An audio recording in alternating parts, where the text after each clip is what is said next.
In any normal circumstance, I would describe Silent Ops as Gameloft's iOS take on hit action stealth title Splinter Cell Conviction.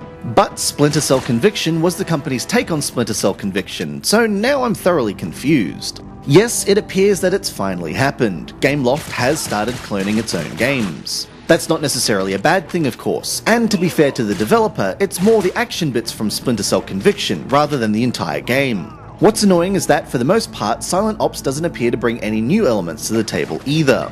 The plot revolves around an ex-agent turning against his masters and attempting to destroy the world with a deadly virus. He does this by entering the memories of the commanding officer of the operation, or is he, via what looks like one of those VR headsets from the early 90s, and replaying the exploits of 3 of the agents involved. You feel that creeping sense of deja vu? That'll be because it's almost exactly the same setup as Shadow Guardian. I mean, sure, it's a fairly easy way of linking up disparate plot strands, and it's not as bad as It Was All a Dream, but surely Gameloft could have thought of something a little bit different.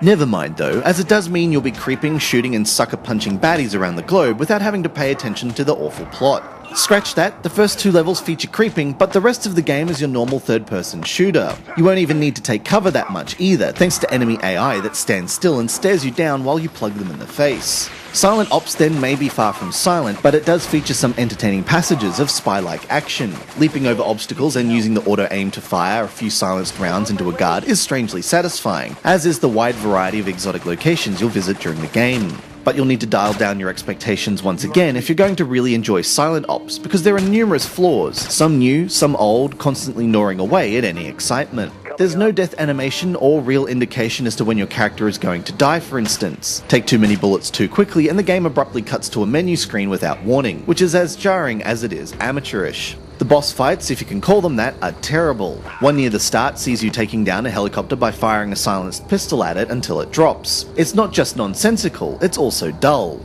Try not to get killed before an in-game cutscene too, as the checkpointing system will make you sit through those unskippable sections every time you restart.